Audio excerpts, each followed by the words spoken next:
Assalamu alaikum, dear student. How are you? Mohammad Zahir Iqbal, Senior Subject Specialist, Bio, नए lecture के साथ आपके साथ आज का हमारा लेक्चर जो है वो बहुत अहम है, क्योंकि आज हम चैप्टर 2 का बहुत इम्पोर्टेंट लेक्चर नंबर 5 जो पढ़ने जा रहे हैं, जिसमें हम क्लासिफिकेशन ऑफ कार्बोहाइड्रेट पढ़ेंगे कि कार्बोहाइड्रेट्स की कितनी टाइप्स हैं। इसमें से अमूमन क्वेश्चन जो है वो बोर्ड में ज़रूर आता है, तो इस लिहाज से ये बहुत ही इम्पोर्टेंट जो है वो लेक्चर है। और दूसरा, इसमें बहुत ज़्यादा कॉन्सेप्ट इन्वॉल्व हैं, लिहाजा कॉन्सेप्ट की वजह से भी ये लेक्चर जो है वो आपको बहुत तवज्जो के साथ सुनना है और इसको पूरा देखना है। ये नहीं कि आप इसको थोड़ा सा देखें और फिर उसके बाद आप उसको फॉरवर्ड करके देखें, तो इसको स्लोली वॉच करना है आपने। Classification of carbohydrate. कार्बोहाइड्रेट जो है वो एक वर्ड जिसको हम सेक्चुरोन कहते हैं। सेक्चुरोन एक वर्ड है जिसका मीनिंग शुगर है, ग्रीक वर्ड है। इससे हमने वर्ड लिया सिक्राइड्स, ठीक है।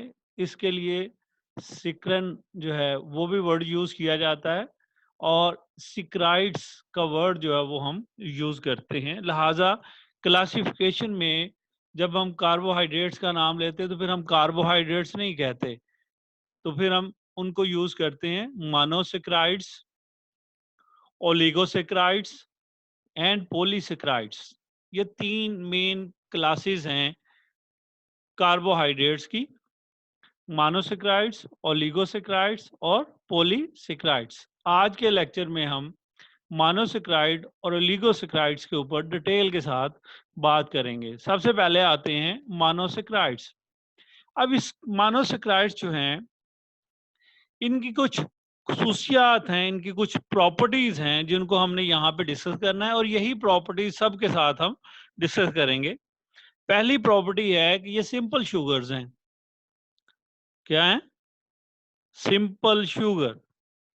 और दूसरी प्रॉपर्टी ये है कि they are sweet in taste, कि मोनोसेक्राइड जो होते हैं वो मीठे होते हैं। तो पहली बात, सिंपल शुगर हैं। दूसरी बात कि ये मीठे होते हैं, स्वीट इन टेस्ट हैं। और तीसरा, पानी के अंदर इजीली सॉल्युबल हैं, कि monosaccharides are easily soluble in water, यानी कि बड़े आराम से पानी के अंदर सॉल्व हो जाते हैं। और अब सबसे इंपॉर्टेंट बात कि monosaccharides can not be hydrolyse into simple sugar, क्योंकि ये खुद सिंपल शुगर हैं, तो लिहाजा इनको हम हाइड्रोलाइज करके सिंपल शुगर इनसे हासिल नहीं कर सकते। तो क्योंकि वजह दे आर सिंपल शुगर्स, तो लिहाजा इनकी हाइड्रोलाइसिस पॉसिबल नहीं है, इनको हम हाइड्रोलाइज नहीं कर सकते।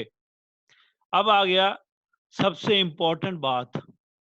जैसे आपने पहले कल हमने कार्बोहाइड्रेट्स की केमिकल डेफिनेशन में देखा था, तो chemically monosaccharides are either polyhydroxy aldehyde और कीटोन्स।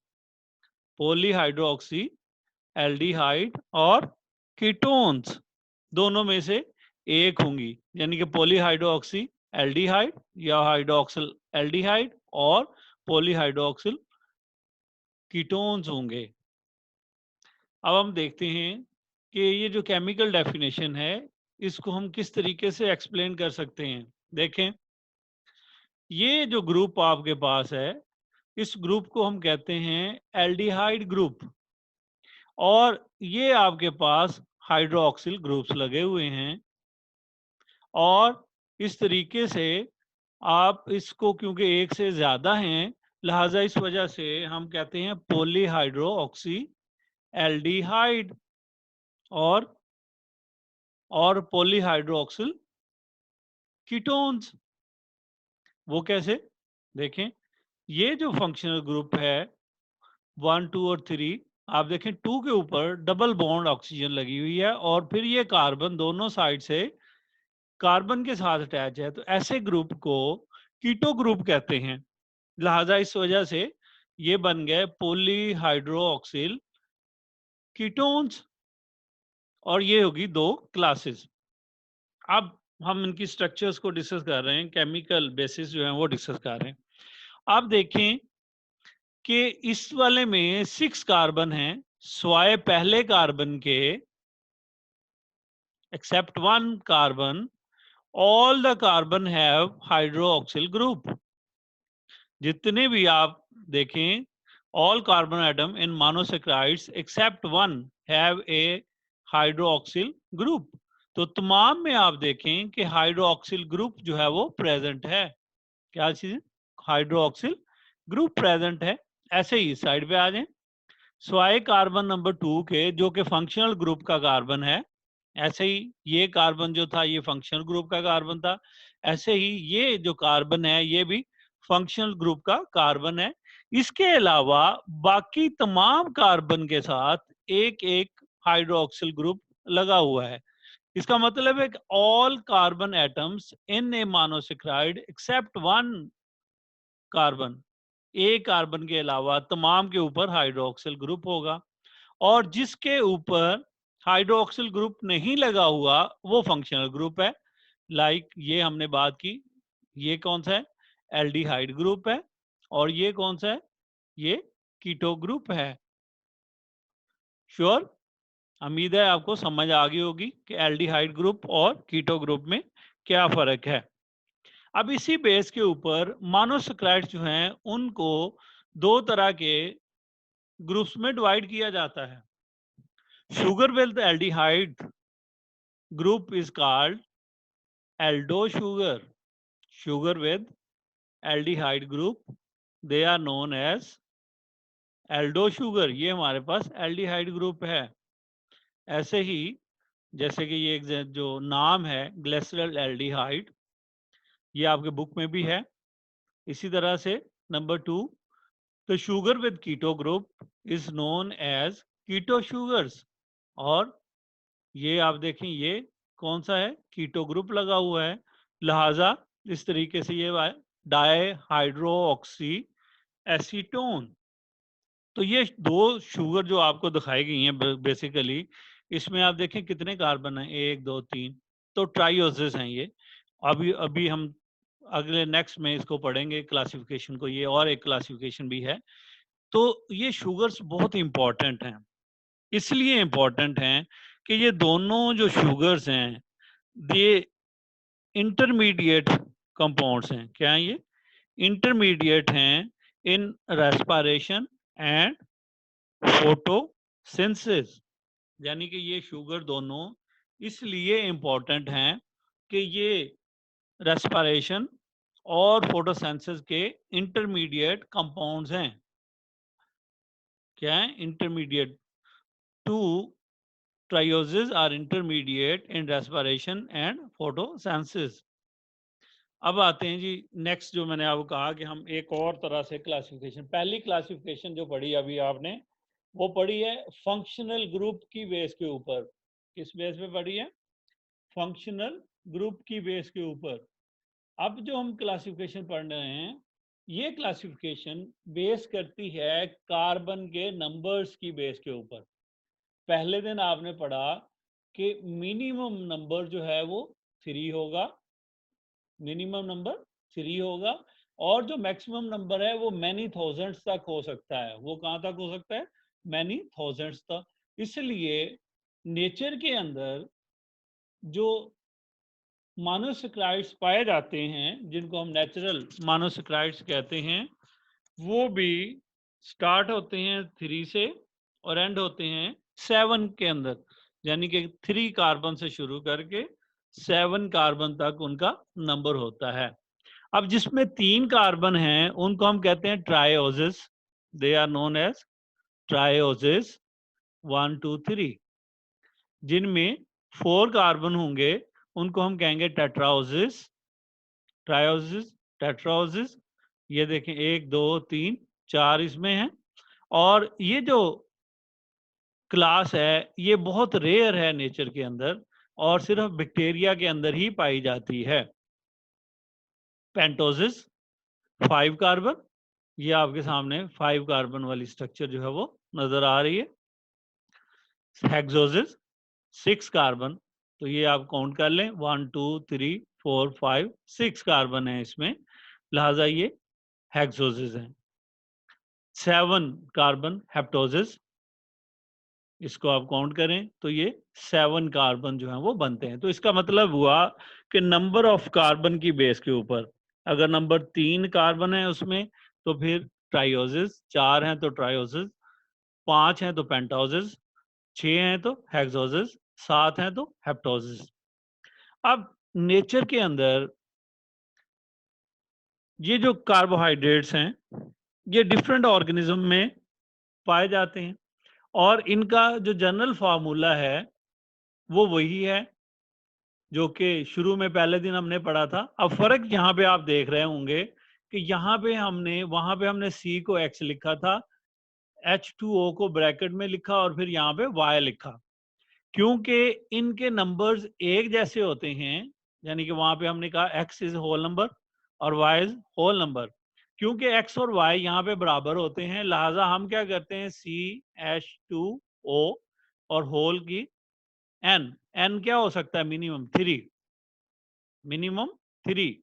तो ये जनरल फॉर्मूला है इनका।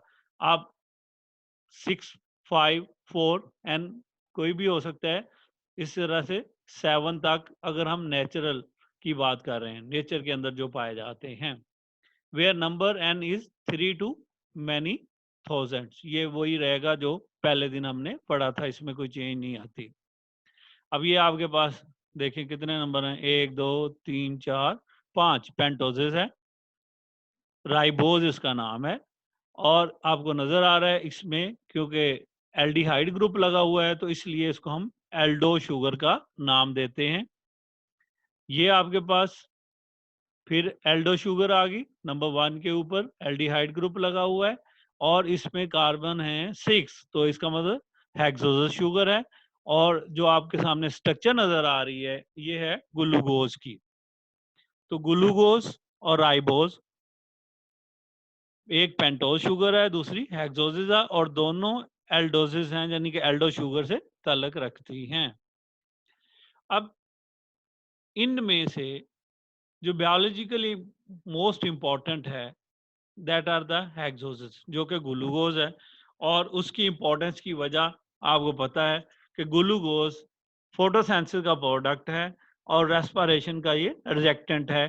तो एनर्जी के जितने भी मैकेनिज्म हैं वो हम इधर से ही शुरू करते हैं, यानी कि रेस्पिरेशन, चाहे वो एरोबिक है और इट इज अनएरोबिक रेस्पिरेशन, दोनों सूरतों में ग्लूकोज इज द रिजेक्टेंट है। उसमें मोस्ट में जो मोस्ट कॉमन शुगर्स हैं हमारे पास वो हैं पेंटोज और हेक्सोसिस।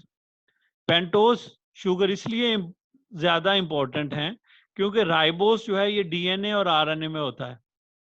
डीएनए में ये राइबोस न्यूक्लिक एसिड आरएनए का नाम है और डीएनए में डीऑक्सी राइबो न्यूक्लिक एसिड है, यानी कि वो उसमें ये जो राइबोस है इसमें एक ऑक्सीजन कम होती है इसलिए इसको हम डीऑक्सी कहते हैं। वो अभी मैं आपको बताता हूँ।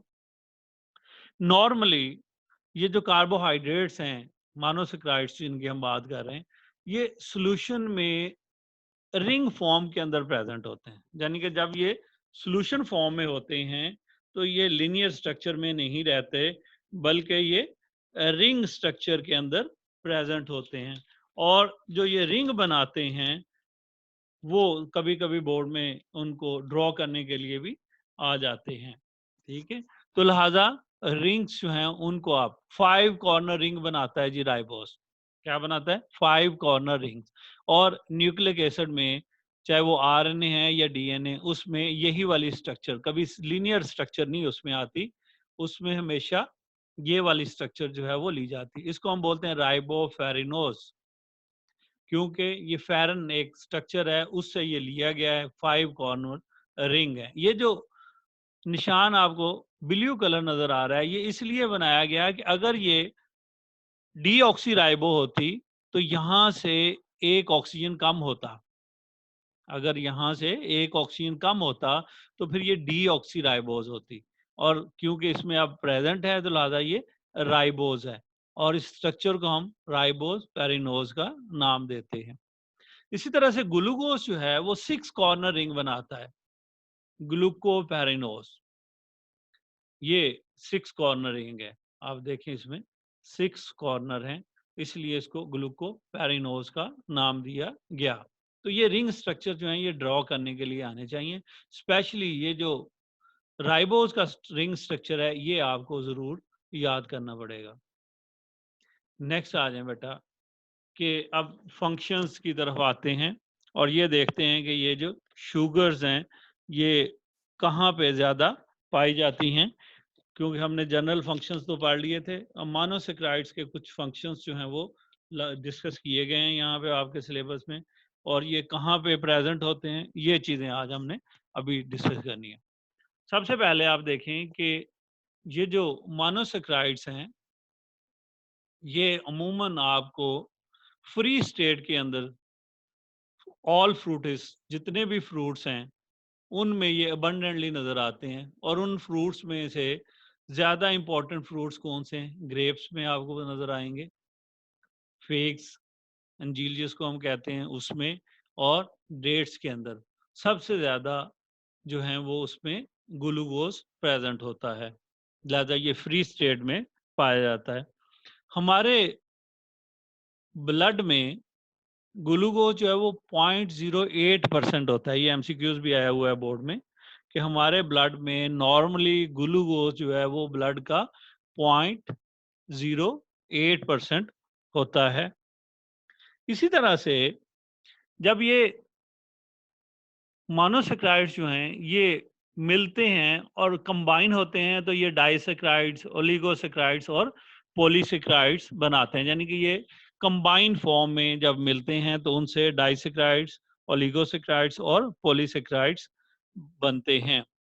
और बहुत इंपॉर्टेंट कंपाउंड्स जो हैं लाइक स्टार्च हो गया, सेलुलोज हो गया, ग्लाइकोजन। स्टार्च जो है ये प्लांट्स में स्टोर होता है, सेलुलोज सेल वॉल की वजह से बहुत इंपॉर्टेंट है, और ग्लाइकोजन जो है इसको हम एनिमल स्टार्च कहते हैं क्योंकि ये इंसानों में और जानवरों में, एनिमल्स में जो ग्लूकोज एक्सेसिव होता है वो स्टोर होता है in the form of starch. और इन तीनों को जब हम हाइड्रोलाइज करते हैं तो ग्लूकोज जो है वो यील्ड होता है, मीन प्रोडक्ट होता है। तो ये इसलिए इम्पोर्टेंट है। फिर इसके साथ साथ ग्लूकोज जो है वो बनता कैसे है? कल वाले में भी हमने बात की थी कि प्राइमरी सोर्स जो है वो ग्रीन प्लांट्स हैं कार्बोहाइड्रेट्स का। तो ग्लूकोज जो है ये अभी मैंने पहले भी आपको बताया कि it is the product of photosynthesis, product of photosynthesis के प्लांट्स जो हैं, ग्रीन प्लांट्स जो हैं वो इसको सिंथेसिस करने में करते हैं। कैसे सिंथेसिस करते हैं? फोटोसिंथेसिस के थ्रू। और फोटोसिंथेसिस क्या है जी? उसमें 6 मॉलिक्यूल ऑफ कार्बन डाइऑक्साइड और प्लस 12 मॉलिक्यूल ऑफ वाटर मिलते हैं। सनलाइट या लाइट एनर्जी होती है, क्लोरोफिल जो है उसके अंदर ये मैकेनिज्म होता है, और हमारे पास एक शुगर यानी ग्लूकोज बन जाता है, प्लस 6 वाटर मॉलिक्यूल और 6 मॉलिक्यूल ऑफ ऑक्सीजन जो है वो बनते हैं, जो कि एयर के अंदर चले जाते हैं। तो ये है केमिकल इक्वेशन। अब इस केमिकल इक्वेशन में आप देखें कि एनर्जी कंज्यूमिंग प्रोसेस है ये, और वो एनर्जी कहाँ से आ रही है? वो एनर्जी आ रही है आपको सन से, यानी कि लाइट की सूरत में, और उसी लाइट को प्लांट्स जो हैं वो यूटिलाइज करते हैं। और इसका मतलब कि source of photosynthesis, energy source for photosynthesis क्या है? उसको हम कहते हैं सन, मेन। ठीक है, लेकिन ये भी आपको पता होना चाहिए कि फोटोसिंथेसिस जो है वो सनलाइट के बगैर बाकी लाइट्स जो हैं उनमें भी टेक प्लेस हो सकती है। अब इसी तरह से अगर हम देखें तो जो फोटोसिंथेसिस है इसके रिजल्ट में ग्लूकोज बनती है। तो कहा जाता है कि अगर हमारे पास फोटोसिंथेसिस के रिजल्ट में 10 ग्राम ग्लूकोज प्रोड्यूस हो तो उसके लिए that will use 717.6 kilo calorie energy जो है वो प्लांट्स की से यूज होती है। यानी कि प्लांट से जो लाइट यूज होती है, जो सोलर एनर्जी यूज होती है 10 ग्राम ग्लूकोज बनाने के लिए, तो वो कितनी है? वो है 717.6, यानी कि 717.6 किलो कैलोरी एनर्जी चाहिए, जो कि इस प्रोसेस में यूज होती है। और यही एनर्जी फिर अवेलेबल होती है जब यही ग्लूकोज मॉलिक्यूल जो है वो ऑक्सीडाइज होता है इन आवर बॉडी या in the body of animal, क्योंकि हम भी एनर्जी इसी से लेते हैं, प्लांट्स भी एनर्जी इसी से हासिल करते हैं, ग्लूकोज से। और जितने भी दुनिया में ऑर्गेनिज्म हैं, सब के सब जो हैं वो ग्लूकोज से ही एनर्जी हासिल करते हैं। तो इस तरीके से जो एनर्जी का सोर्स है वो ग्लूकोज है, और ये ग्लूकोज केमिकल एनर्जी प्रोवाइड करता है जो इसके अंदर प्रेजेंट है। उस एनर्जी को कब हासिल होगी? जब ऑक्सीडेशन होगी। और वो प्रोसेस कौन सा होगा? रेस्पिरेशन का प्रोसेस है। ये तो हो गया मोनोसेक्राइड्स। अब हम नेक्स्ट टॉपिक जो है ओलिगोसेक्राइड्स। ओलिगोसेक्राइड्स जो हैं, अगर हम इनको कंपैरिजन करें, सबसे पहले कि ये कॉम्प्लेक्स हैं as compared to the monosaccharides. जो सबसे पहले हमने कहा था वो सिंपल शुगर हैं, तो ये उनकी निस्बत थोड़ी सी ज़्यादा कॉम्प्लेक्स शुगर्स हैं। Number two, comparatively less sweet in taste than monosaccharides. वो स्वीट एंड टेस्ट है, ये लेस स्वीट एंड टेस्ट हैं। ऐसे ही less soluble in water than monosaccharides, उनकी निस्बत यानी कि की मोनोसेक्राइड्स की निस्बत इनकी सॉल्युबिलिटी जो है वो भी कम है, लेस है, मीन उसमें कमी है, क्योंकि कंपैरिजन हो रहा है। और इसी तरह से उनको हमने मोनोसेक्राइड्स को हाइड्रोलाइज नहीं किया जा सकता था, लेकिन इनको हम हाइड्रोलाइज करते हैं। और जब हाइड्रोलाइज करते हैं तो उस हाइड्रोलाइसिस के रिजल्ट में हमारे पास 2 to 10 मोनोसेक्राइड्स आते हैं। कितने आते हैं जी? 2 to 10 मोनोसेक्राइड्स। और ये जो मोनोसेक्राइड्स हैं ये हमें हासिल होते हैं ब्रेक डाउन से, हाइड्रोलाइसिस के प्रोसेस से, ओलिगोसेक्राइड। अब इसी बेस के ऊपर नंबर ऑफ मोनोसेक्राइड यील्ड, यानी कि जो प्रोड्यूस हो रहे हैं, उनकी बेस के ऊपर, उनकी बेस के ऊपर इनकी आगे क्लासिफिकेशन है ओलिगोसेक्राइड्स की। अगर ये दो यील्ड करें हाइड्रोलाइसिस के रिजल्ट में, दे यील्ड 2 मोनोसेक्राइड्स, तो फिर इनको कहते हैं disaccharide. On the one yielding 2 monosaccharides is disaccharide, क्योंकि डाई का मतलब 2 है। अगर 3 करें तो ट्रायोसिस, 4 करें तो टेट्रा जो है वो सेक्राइड्स, ट्राइसेक्राइड्स, टेट्रा, उसी तरह से पेंटा एंड सो ऑन। तो यील्ड की नंबर ऑफ मोनोसेक्राइड्स मॉलिक्यूल की बेस के ऊपर इनको फिर आगे क्लासिफाई किया जाता है। 2 मॉलिक्यूल्स यानी कि 2 मोनोसेक्राइड्स वाला मोस्ट इंपॉर्टेंट हैं। डाइसेक्राइड्स जो हैं they are most important in biology. और ये जो मोनोसेक्राइड्स हैं इनके दरमियान में जो कोवलेंट बॉन्ड बनता है उसको हम बोलते हैं ग्लाइकोसाइडिक बॉन्ड। इसको आपने सी और ओ की लिंकेज पढ़ा था पिछले वाले चैप्टर में। तो ये हमारे पास दो मॉलिक्यूल्स हैं, मोनोसेक्राइड्स हैं, एक ग्लूकोज है और दूसरा फ्रक्टोज है। और इन दोनों के दरमियान में ये बॉन्ड बन रहा है और इस बॉन्ड को हम कहते हैं ग्लाइकोसाइडिक बॉन्ड या ग्लाइकोसाइडिक लिंकेज। और ये जो आपके पास सामने कंपाउंड नजर आ रहा है, इस कंपाउंड को हम कहेंगे सेक्रोस। ये अभी हम दोबारा इसके मतलब भी बात करेंगे। तो ग्लाइकोसाइडिक बॉन्ड क्या है या लिंकेज क्या है? The covalent bond between 2 monosaccharides. 2 monosaccharides के दरमियान में जो बॉन्ड बनता है उस बॉन्ड को हम ग्लाइकोसाइडिक बॉन्ड कहते हैं। अब एमसीक्यूज जो है वो यहाँ पे आता है और ये समझने की बात है। इसमें दो आपको बड़ी चीजें क्लियरली समझनी चाहिए। पहला है कि फिजियोलॉजिकली इंपॉर्टेंट डाइसेक्राइड्स। मैंने पहले आपको कहा कि हम डाइसेक्राइड्स की बात करेंगे जिनसे 2 मॉलिक्यूल ऑफ मोनोसेक्राइड्स यील्ड होते हैं, उनकी हम बात करेंगे। तो physiologically most important maltose, sucrose और लैक्टोज। माल्टोस जो है ये जर्मिनेटिंग सीड में होता है, सिक्रोज शुगर केन है, और लैक्टोस जिसको हम मिल्क शुगर कहते हैं, ये मिल्क के अंदर मेनली पाया जाता है। तो मोस्ट फेमिलियर डाइसेक्राइड देखें, दो डिफरेंट चीजें हैं। एक है फिजियोलॉजिकली मोस्ट इंपॉर्टेंट है, वो कौन से हैं? वो 3 हैं, माल्टोस, सिक्रोस, लैक्टोस। और दूसरा है मोस्ट फेमिलियर डाइसेक्राइड्स, जो सबसे ज्यादा जिनको लोग जानते हैं, जो फेमिलियर है, जो आम फेम है, वो है सिक्रोज, जिसको हम केन शुगर कहते हैं। क्या कहते हैं जी? केन शुगर कहते हैं, गन्ने का रस जो है। और जब हम इसको हाइड्रोलाइज करते हैं तो ये 2 जो मोनोसेक्राइड्स प्रोड्यूस करता है वो है ग्लूकोज और फ्रैक्टोज। कौन से हैं? ग्लूकोज और फ्रैक्टोज। और इसका मॉलिक्यूलर फार्मूला वो आपके सामने नजर आ रहा है, ये हम पहले भी डिस्कस कर चुके हैं शुरू वाले दिन। इसमें आप देखें x 12 है और y जो है वो 11 है, तो दोनों एक दूसरे के बराबर नहीं है।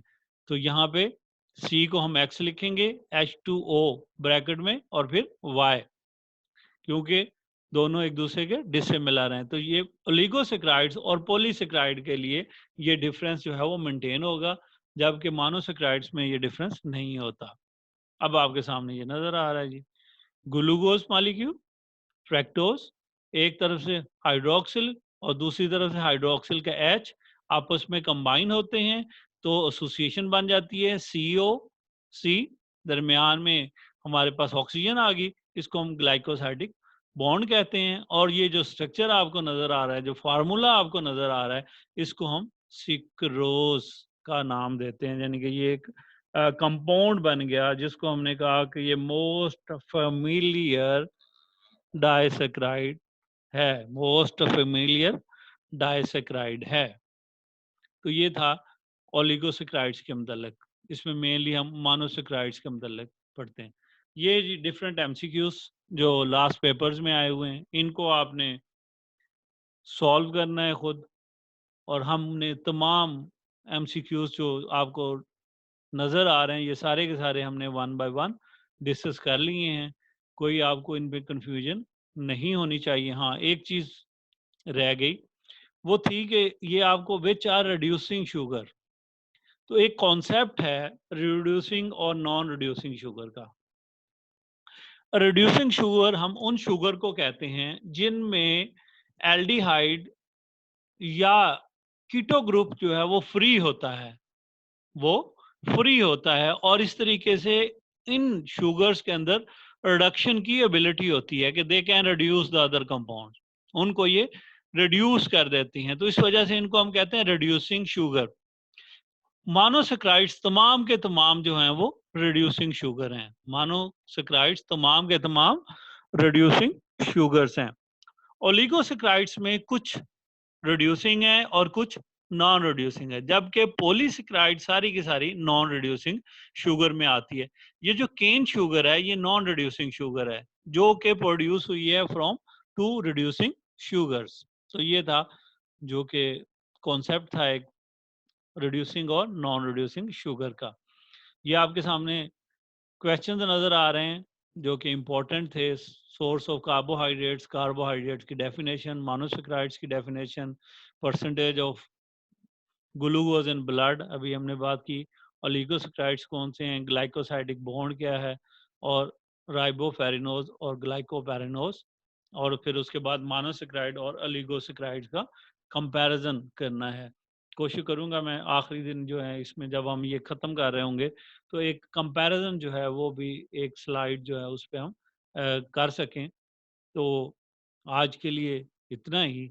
अगर आपको लेक्चर पसंद आया है तो अपने दोस्तों को भी कहें कि वो इसको ज़रूर सुने, और आप चैनल को सब्सक्राइब करें और लेक्चर को लाइक करें। थैंक यू, और आप लोगों का बहुत बहुत शुक्रिया। अल्लाह हाफिज़।